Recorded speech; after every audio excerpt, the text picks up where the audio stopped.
Mais uma vez, boa tarde a todos. É uma satisfação estarmos aqui tratando desses assuntos tão palpitantes para o nosso espírito.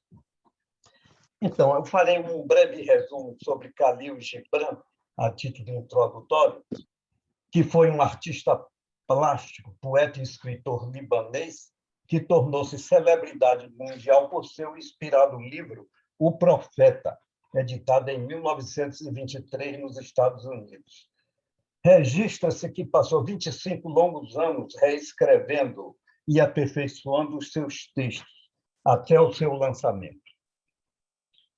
Desde então, edições sucessivas ocorreram em mais de 30 idiomas, com interesse cada vez maior do público, que muitas vezes o transformou num livro de cabeceira.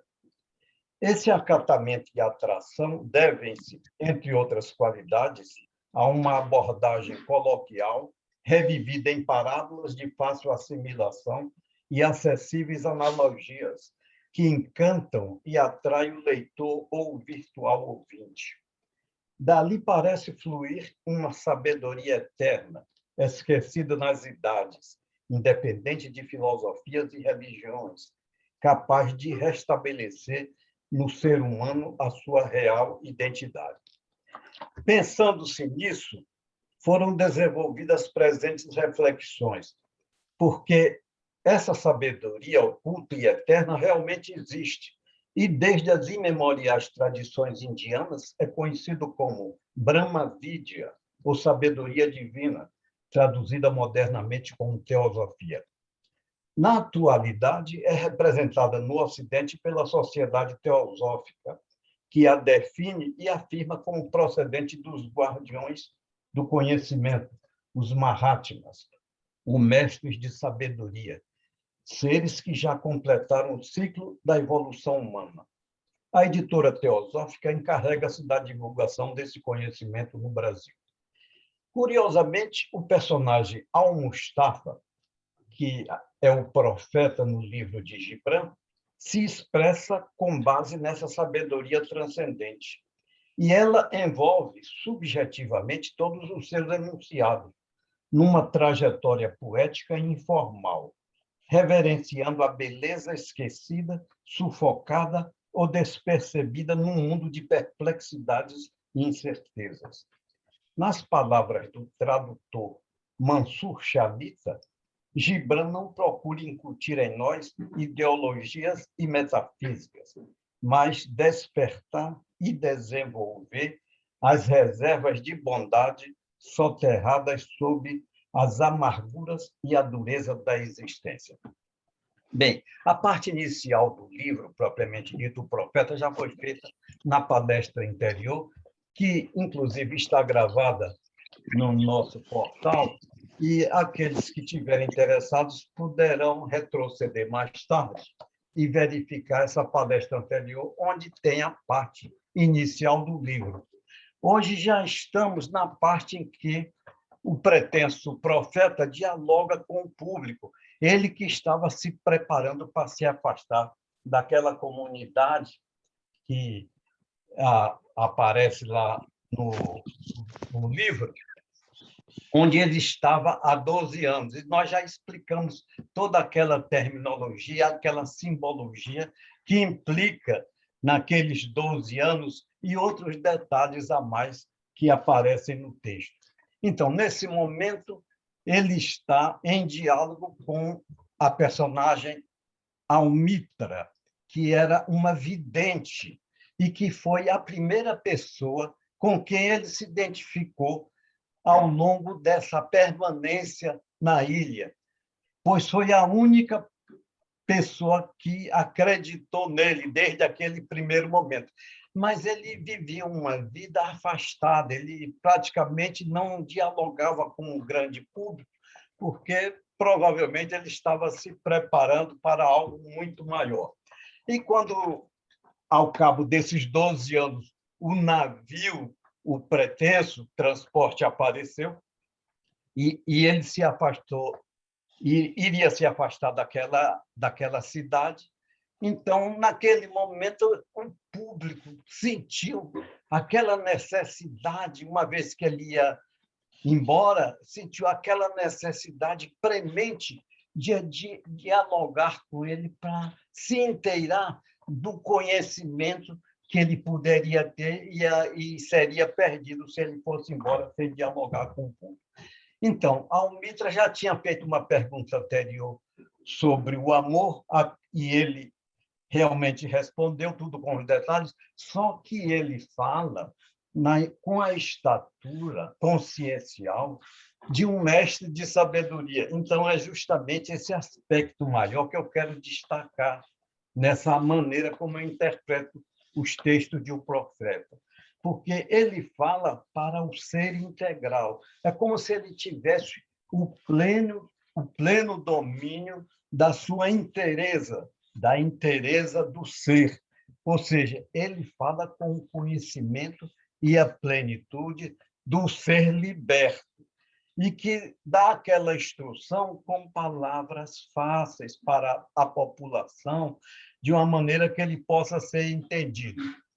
E assim, Almitra faz a pergunta. E aí no texto está: então Almitra falou novamente e disse: e que nos dizes do matrimônio, mestre? E ele respondeu dizendo: vós nascestes juntos, e juntos permanecereis para todo sempre. Juntos estareis quando as brancas asas da morte dissiparem vossos dias. Sim, juntos estareis até na memória silenciosa de Deus, mas que haja espaço na vossa junção, e que os ventos do céu dancem entre vós. Veja só, ele fala com o sentimento dessa grandeza, da visão unitária da vida e dos seres, e da posição dos seres humanos em toda essa problemática universal.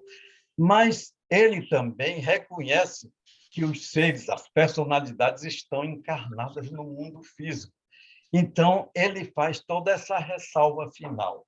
E aí nós ofereceríamos um resumo em forma de reflexão. E Jorge pode baixar um pouco. Então, aí nós diríamos que a íntima consciência da vida é indivisível, centrada na dimensão espiritual. Essa realidade transcende ao espaço-tempo, ao conceito espaço-temporal, e mergulha no absoluto. Mas no mundo da forma, na realidade bipolar perecível, cada ser possui sua fronteira de atuação e aprendizado, perenemente assistido pela inspiração maior. Então, nós vemos que ele, embora enxergue o mundo nessa unidade plena, mas ele sabe que há necessidade dos seres humanos, como personalidades, terem essa liberdade individual que é de cada um. E aí nós vamos observar, a título de um pequeno comentário, que as raízes do ser humano identificam-se com a própria divindade, ao conceituar-se a sua origem como mônada, por si mesma, indivisível da unidade ou da própria inteligência criativa do Logo solar. A sublime emanação do nosso sistema, a este circunscrita, não é passível de exame intelectual no espaço físico restrito da inteligência humana concreta. O conceito de progresso evolutivo do cosmos não pode prescindir das dualidades e diferenciações primordiais para o aprendizado e vivência das consciências pertencentes ao processo. Cada ser humano busca o pleno exercício da complementaridade no espaço conceitual da mútua união e experiência entre os sexos, inspirados pelo amor divino, que a todos inclui em sua abrangência. Isso é um pequeno resumo de que nós estamos nesse processo, mas é um processo grandioso e que nós temos aqui algo a realizar que não é simplesmente a nossa vida corrente, baseada nessa impermanência que conhecemos. E aí ele continua, ainda eu pediria que o Jorge avançasse um pouco. Continua, então, o profeta. Amai-vos um ao outro, mas não façais do amor um grilhão. Que haja antes um mar ondulante entre as praias de vossas almas. Enchei a taça um do outro, mas não bebais na mesma taça. Dai de vosso pão um ao outro, mas não comais do mesmo pedaço. Cantai e dançai juntos, e sede alegres, mas deixai cada um de vós estar sozinho. Assim como as cordas da lira são separadas, e, no entanto, vibram na mesma harmonia. Ora, então, o casal, nesse caso, está vivendo uma vida em comum, mas o ideal seria ter essa plena consciência da individualidade de cada um e o respeito que isso merece.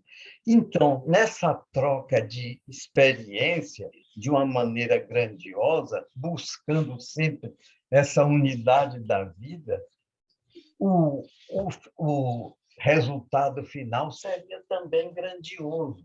E aí nós faríamos uma pequena reflexão sobre esse parágrafo. Os seres encarnados constituem-se de núcleos conscienciais em busca de expressão e aperfeiçoamento.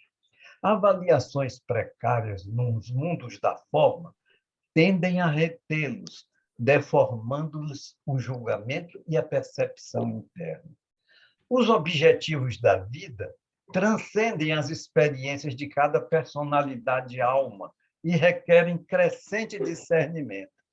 Os processos interpessoais nos planos finitos, inclusive as parcerias matrimoniais, são meros supostos à compreensão, vivência e ascensão para a vida maior.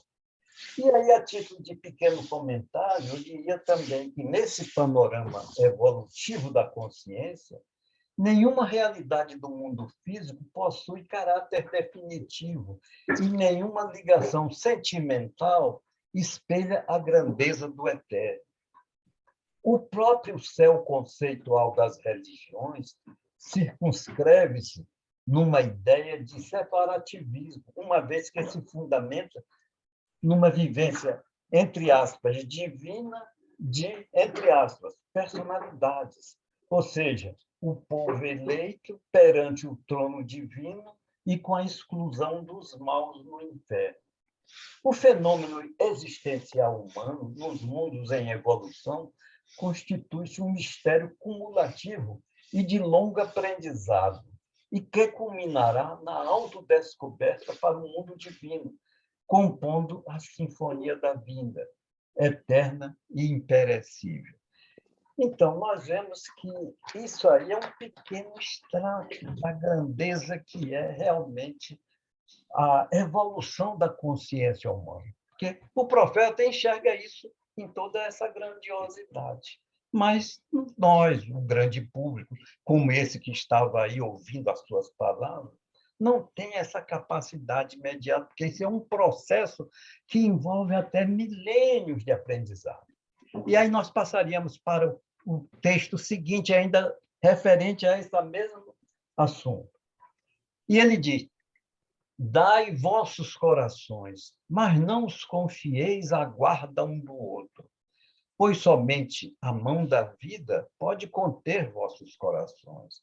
E viveis juntos, mas não vos aconchegueis em demasia, pois as colunas do templo erguem-se separadamente, e o carvalho e o cipreste não crescem à sombra um do outro. Então, mais uma vez, ele valoriza a individualidade de cada um e o destino harmonioso que é esperado desse crescimento, mas não, isso não é no mundo físico, pois nós somos, antes de mais nada, seres espirituais nesse aprendizado no mundo físico. Quer dizer, o mundo físico é algo passageiro, não tem substância, é impermanente, como já disse o próprio senhor Buda. E aí iríamos para uma reflexão mais abaixo.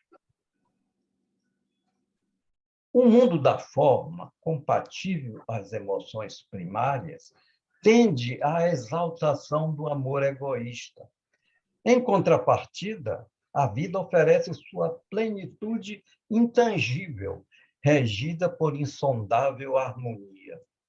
Às consciências encarnadas, cabem a escolha do caminho que as levará numa experiência individual compartilhada ao autoconhecimento e à verdade interna.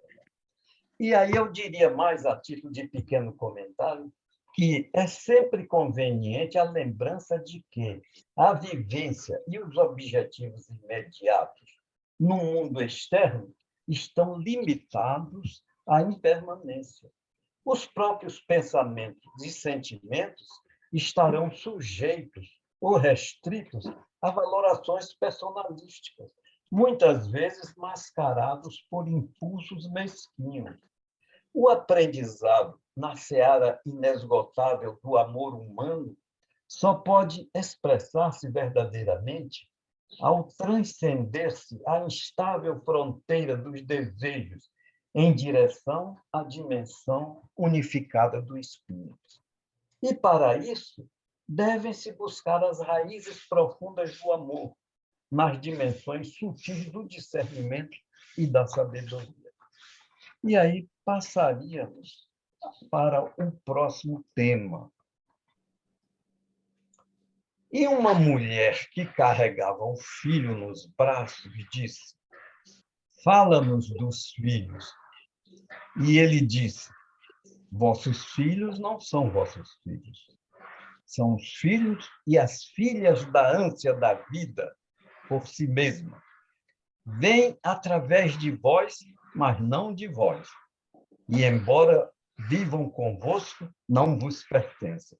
Geralmente, as pessoas, quando leem o livro Profeta, essa parte é a que mais fica marcada.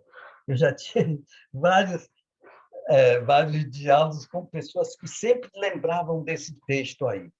E, realmente, isso aí é de uma grandeza e de uma abrangência muito ampla, porque, na verdade, nós somos seres espirituais e essa é a nossa maior dificuldade, porque nós queremos nos apegar aos valores terrenos, os filhos são nossos, nós sofremos por eles, e é justo até que soframos, porque isso é um aprendizado. Mas, na verdade, eles, é como diz aí o profeta, eles não nos pertencem. E aí nós faríamos uma rápida reflexão, logo abaixo. A manifestação da vida corpórea no plano físico tem seu suporte na consciência universal, regente dos processos amplos da vida. O ser humano e sua prole são segmentos dessa presença com P maiúsculo, né? Intangível, cujo propósito não pode ser perquirido no periférico mundo da forma. A família e a sociedade são abrigos provisórios dessa realidade, em seu perene processo de expressão e evolução. E aí faríamos ainda um ligeiro comentário.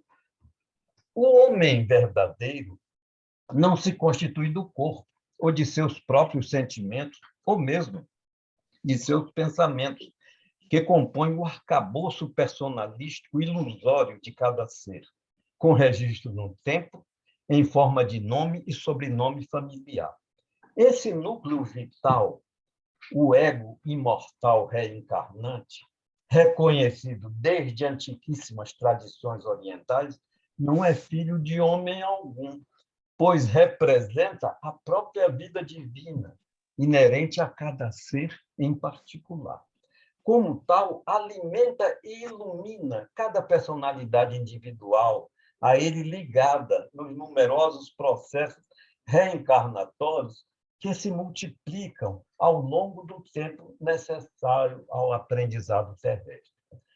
pelos parcos critérios religiosos, essa definição comporia o conteúdo do que se nomeia como a alma do ser humano, que, na verdade, pré-existe às várias personalidades finitas, enriquecendo-se em conteúdo e conhecimento a cada reencarnação. Os núcleos familiares humanos são peças responsáveis nesse aprendizado compartilhado, integradas por supremas leis universais que regem o cosmos em direção à plenitude do amor universal e da vida unificada, com raízes no absoluto. Então, realmente, esse é um tema que, para as pessoas religiosas, tradicionais, que não conceituam a reencarnação, fica realmente um tema muito difícil de ser percebido.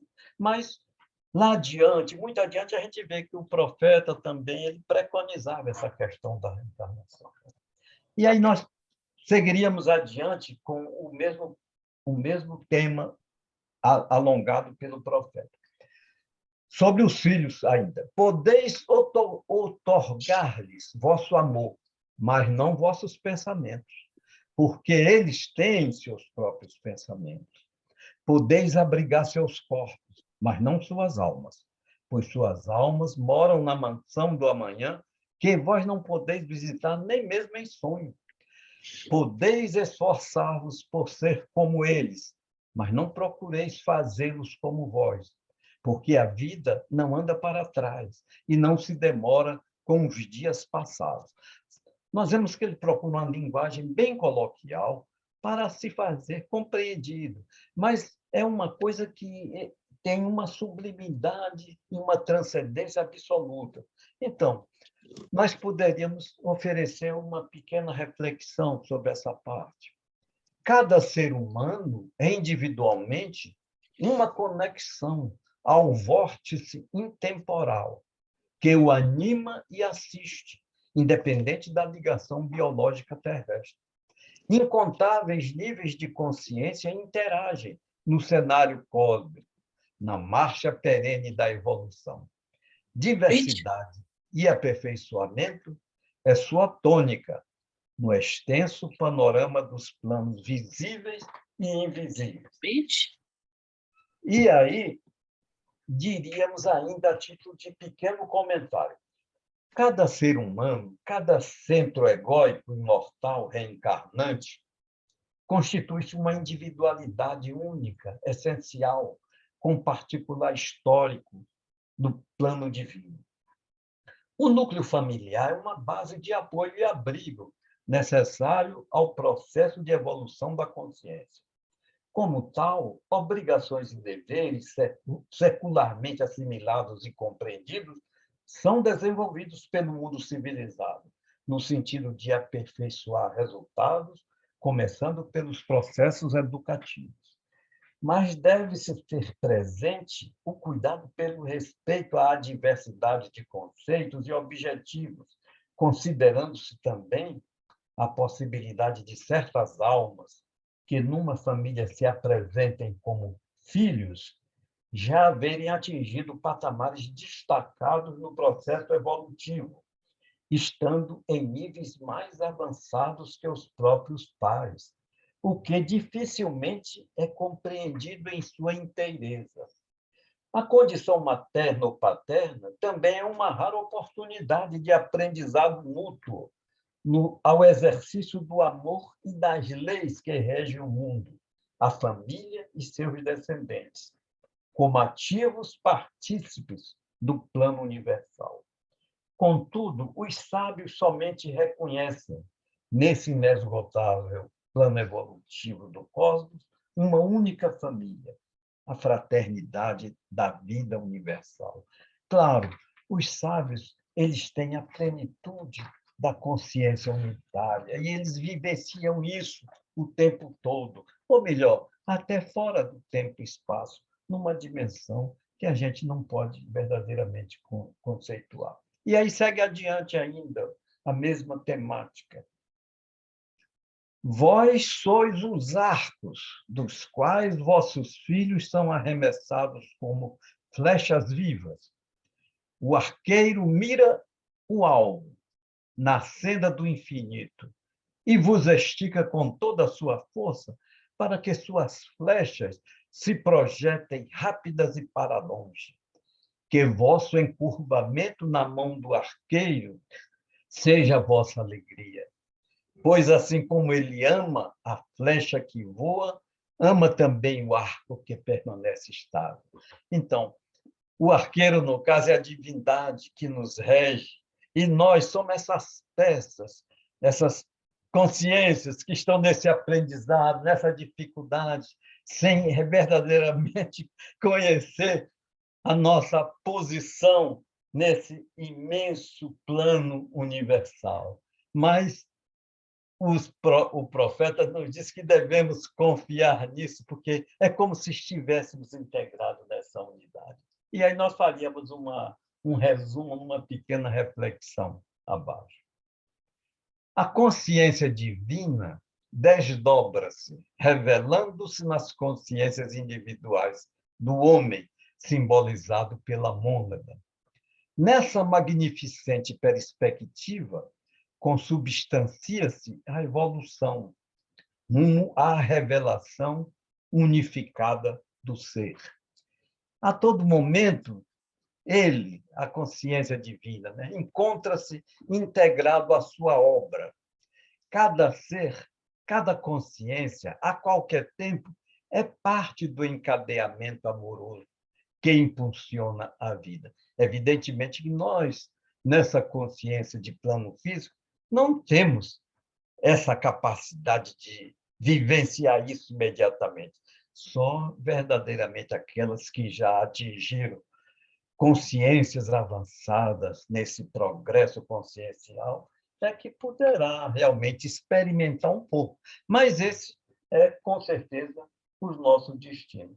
E aí, o pequeno comentário. Os núcleos familiares constituem-se a plataforma visível para a continuidade, a persistência e a viabilidade da presença humana no processo evolutivo autoconsciente. Este atributo é conferido pela divindade, como corolário único que compreende o incessante e ilimitado plano de evolução. A plena integração no processo em busca da sabedoria é o sublime desiderato acenado pela mente divina, que a todos abarca em sua unificada consciência. E aí, terminada essa parte, nós passaremos, então, para a temática seguinte. Então, um homem rico disse, fala-nos da dádiva. E ele respondeu, vós pouco dais quando dais de vossas posses. É quando dais de vós próprios que realmente dais. Pois o que são vossas posses, senão coisas que guardais por medo de precisar delas amanhã? E amanhã? Que trará o amanhã ao cão ultraprudente que enterra ossos na areia movediça, enquanto segue os peregrinos para a cidade santa? E o que é o medo da necessidade, senão a própria necessidade? Não é vosso medo da sede, quando o vosso poço está cheio, a sede insaciável? Então, isso retrata o mundo da impermanência, é a nossa incapacidade de discernir essa realidade plena que está por trás de tudo isso e que a nossa consciência, a muito custo, vai conseguindo galgar os degraus muito vagarosamente. Mas aí nós faríamos uma reflexão sobre essa parte. A simples doação material pode constituir-se um obstáculo à verdadeira compreensão pautada em solidariedade e fraternidade. Compaixão, participação, presença voluntária e reflexão sobre a vida constituem-se um caminho de rompimento com os mecanismos de submissão aos valores mundanos impermanentes, que emprestam ao homem uma falsa sensação de posse e segurança no mundo externo da personalidade. É claro que nós estamos ou pertencemos a esse processo, mas esse processo é transitório, é impermanente. Isso o senhor Buda centralizou o seu ensinamento. E aí nós faríamos a título de um pequeno comentário.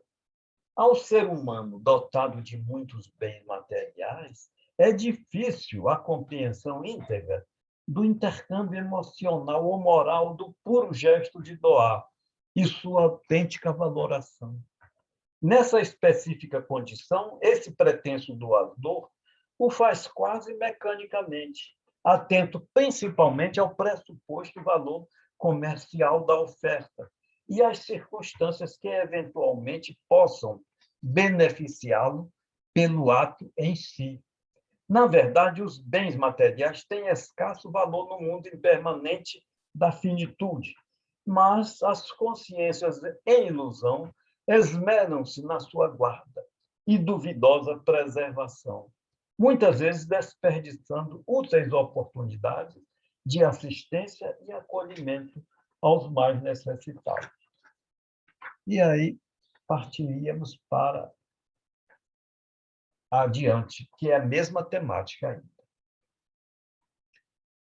Aos que dão pouco do muito que possui e fazem-no para serem elogiados, e seu desejo secreto desvaloriza suas dádivas. E aos que pouco têm e dão-no inteiramente. Esses confiam na vida e na generosidade da vida, e seus cofres nunca se esvaziam. E aos que dão com alegria, e essa alegria é a sua recompensa. E aos que dão com pena, e essa pena é seu batismo. E aos que dão sem sentir pena, nem buscar alegria e sem pensar na virtude. Dão como no vale, o mirto espalha sua fragrância no espaço. Pelas mãos de tais pessoas, Deus fala, e através de seus olhos, ele sorri para o mundo. Então, ele, com a linguagem coloquial, ele dá vários exemplos dessa pretensa doação. E aí nós diríamos, a título de reflexão, logo abaixo. São possíveis várias formas de doação que acompanham os temperamentos, impressões e perspectivas de cada ser em particular. Elas têm um relativo valor, pois exercitam as emoções construtivas na alma, e há uma resposta recíproca correspondente. Contudo, a verdadeira doação consiste no fazê-lo com plena amorosidade, sem expectativas de retorno, com total desapego, na exata compreensão da eterna dádiva universal. E aí continuaríamos a título de um pequeno comentário.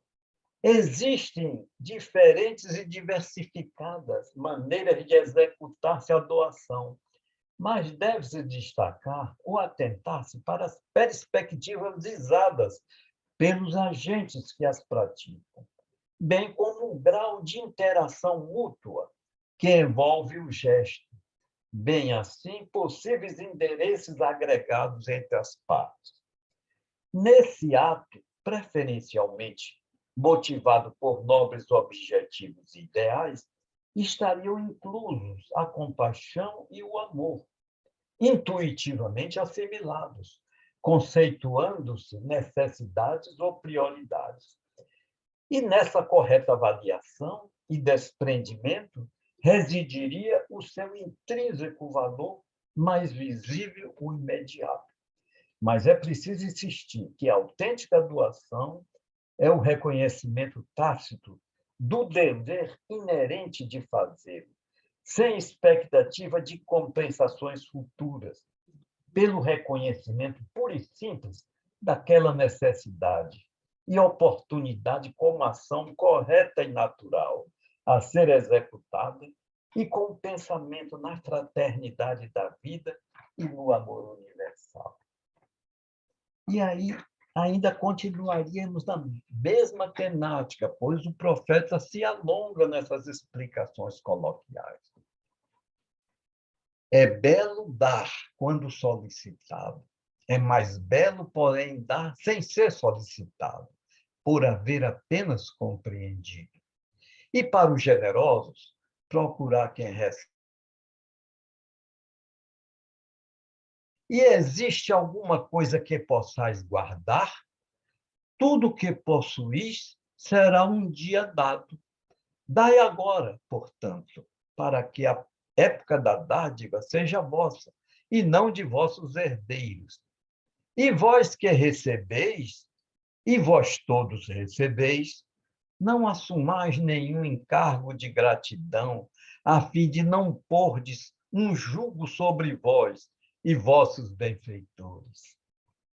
Antes, erguei-vos junto com eles, sobre as asas feitas de suas dádivas.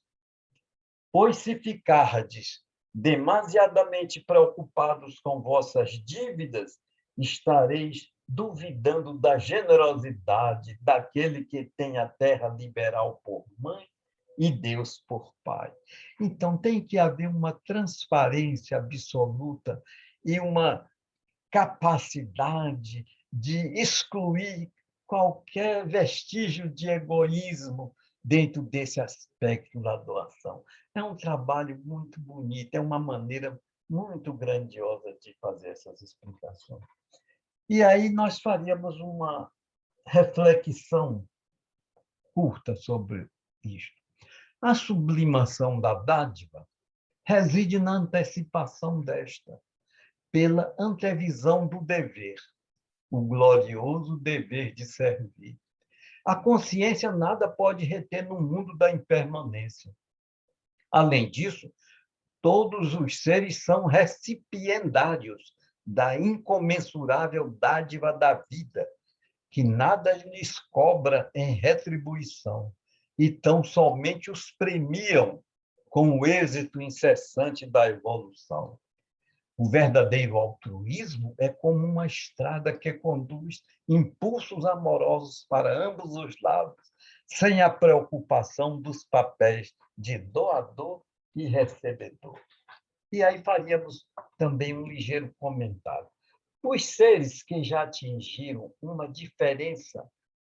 diferenciada compreensão do plano divino antecipam-se no percebimento das necessidades humanas, dos menos afortunados, buscando corrigir as distorções existentes. Os grandes beneméritos de obras altruístas distinguem-se no mundo por essa característica e também por elevada sensibilidade. Outros, como alguns profissionais da saúde, em certas oportunidades, atendem populações carentes, em zonas de guerra, de doenças e de violência generalizada. Alguns, como verdadeiros políticos, criam leis e decretos, amenizando carências e minorando a dor do mundo, também com obras assistenciais que aliviam a miséria e a pobreza. A doação do serviço, em todos os aspectos, também é uma oportunidade reservada ao agente, principalmente quando o pratica no anonimato e no desinteresse propagandístico de vincular-se ao ato. Também é útil que o recebedor do benefício mantenha a sua integridade e não seja considerado um, entre aspas, devedor.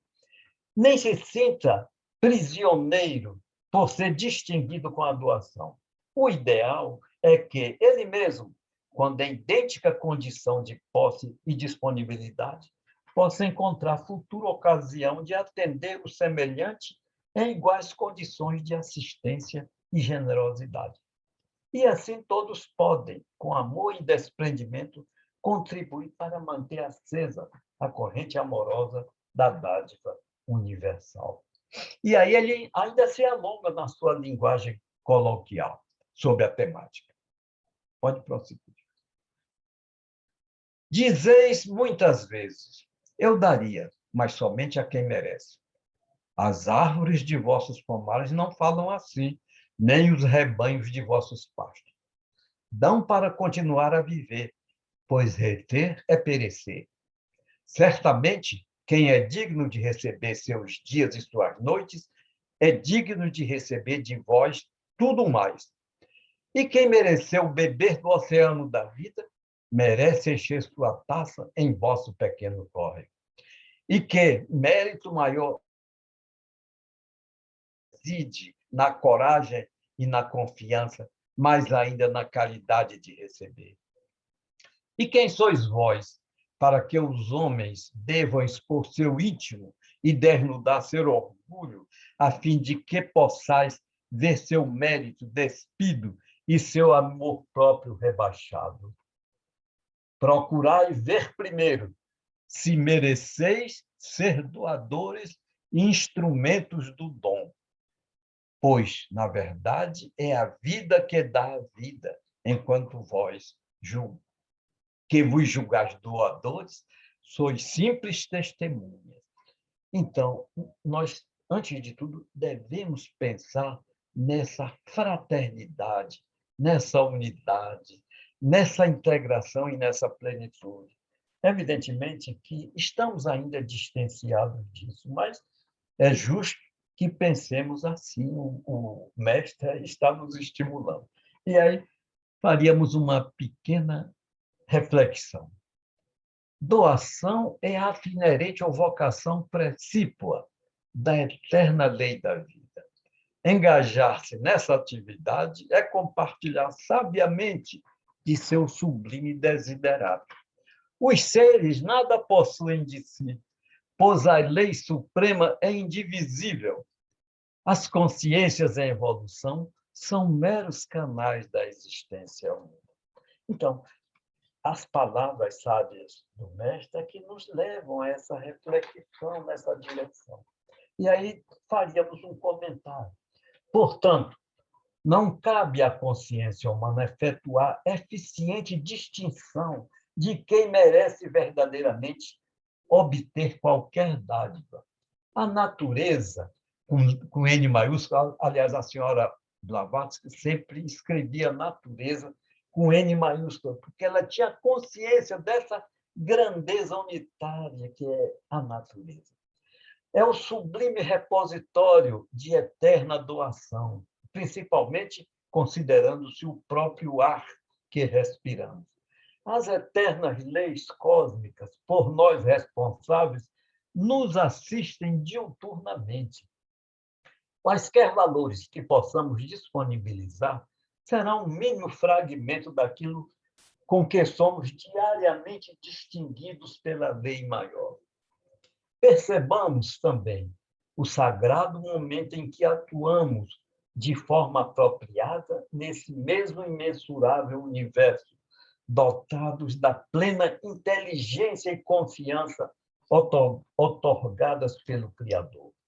Assim, nenhum recipiendário, se houver de nossa ocasional doação, terá compromisso de uma dívida conceitual para conosco, porque, se o fazemos, é apenas por nos reconhecermos engajados nesse magnífico dever para com a vida e o cosmos. Ou seja, nessa condição, teríamos efetivamente conhecido o ideal da fraternidade. E aí passaríamos para outro tema. Então, um velho estalajadeiro disse: fala-nos do comer e do beber. E ele respondeu: pudesseis viver do perfume da terra e, como uma planta, nutrir-vos da luz. Mas já que deveis matar para comer e roubar do recém-nascido o leite da mãe para saciar vossa sede, fazei disso um ato de adoração. E que vossa mesa seja um altar, onde os puros e os inocentes da floresta e da planície são sacrificados àquilo que é ainda mais puro e mais inocente no homem. Quando matardes um animal, dizei-lhe no vosso coração: pelo mesmo poder que te imola, eu também serei imolado.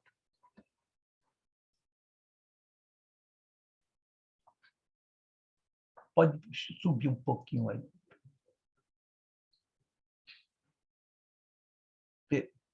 É. E eu, pode deixar parado aí, pelo mesmo poder que te imola, eu também serei imolado, e eu também servirei de alimento para outros. Pois a lei que te entregou às minhas mãos me entregará a mãos mais poderosas. Teu sangue e meu sangue nada são senão a seiva que nutre a árvore do céu. E quando morderdes uma maçã, dizei-lhe no vosso coração: tuas sementes viverão no meu corpo, e os brotos de teus amanhãs florescerão no meu coração. E teu perfume será meu hálito. E juntos regozijar-nos-emos em todas as estações. Olha, isso aí tem um peso enorme nessa visão unitária e nessa integração plena dessa fraternidade unitária da vida. Isso é uma coisa tão importante. Mas nós faríamos uma reflexão resumida. A principal fonte energética ao desabrochar da vida reside na luz solar. O homem priorizou suas necessidades alimentares em direção aos seres vivos dos reinos inferiores, principalmente os animais. A lei universal cobra um preço por essa opção, somente atenuada pelo voluntário reconhecimento desse desvio ou por um esforço direcionado a uma alimentação mais compatível. É necessário compreensão e respeito cada vez mais intensos pelos seres viventes e sua participação no amplo cenário da vida, bem como seus mútuos relacionamentos com o próprio homem. Aí ofereceríamos ainda um pequeno comentário. A necessidade do alimento conduziu o homem por caminhos distorcidos durante a sua trajetória ao longo dos tempos. Pode-se até registrar que, em algum momento, tribos selvagens praticaram o canibalismo, até como elemento ritualístico para fortalecimento de seu grupo. E também sacrifícios humanos e de animais, até em cerimônias religiosas, como referendados por sagrados textos tradicionais. O abate de animais visando alimentação, que crescentemente persiste até os dias atuais, também é um importante marco neste sensível aspecto da própria civilização. Ainda não desperta para os seus substitutivos naturais. A prática da agricultura, as opções vegetais e frugívoras e até os modernos compostos laboratoriais tem sido um relevante aspecto para a mudança de paradigmas na sociedade moderna, que pouco a pouco desperta para valores mais significativos, como a compaixão para com os seres vivos. Estímulos nessa direção são úteis e necessários, porque a imensa mortandade animal e a agressão da própria natureza em seu mais íntimo conteúdo vital é um altíssimo tributo a ser compensado pelo próprio ser humano ao longo do processo de evolução da consciência. Além disso, deve-se pensar intensamente de que os seres pertencentes ao reino animal já se constituem estruturas viventes de elevada organização funcional e com um sistema nervoso sensível aos impulsos dolorosos, tal como o ser humano. Com esse reconhecimento, torna-se um dever exercitarmos essa compaixão e um sereno esforço de contribuição para a tentativa de minimizar a dor no mundo. Desta forma, as claras instruções do sábio é a meditação profunda no sentido de perceber o verdadeiro caminho natural e que cada ser pensante habilite-se a uma alimentação mais digna ao homem verdadeiramente civilizado.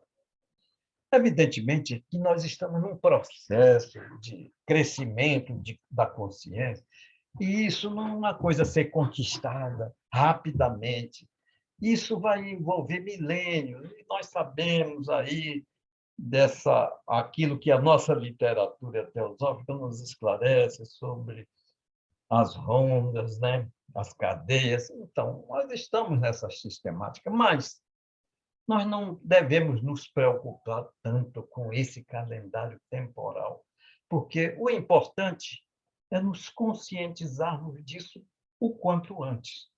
E aí nós daríamos um pouco de continuidade a essa temática para encerrarmos a nossa exposição dessa tarde. E no outono, ele continua na mesma temática da alimentação. E no outono, quando colherdes a uva de vossos vinhedos para o lagar, dizei-lhe no vosso coração: eu também sou um vinhedo, e minha fruta será recolhida para o lagar. E como um vinho novo, serei guardada em vasos eternos. E no inverno, quando beberdes o vinho, que haja no vosso coração uma canção para cada taça. E que haja na canção um pensamento para os dias do outono, para o vinhedo e para o lagar. E aí faríamos uma reflexão sobre essa parte. No mundo manifestado, tudo obedece a uma dinâmica invisível de transformação, em busca do equilíbrio e da perenidade. É importante meditar-se nesse cenário, buscando um viver altruístico e integrar-se à vida com plena alegria e reconhecimento. Esse pensamento abrangente de inclusão em todos os reinos da natureza serve como um ensaio à compreensão da vida unitária e seu inesgotável alcance.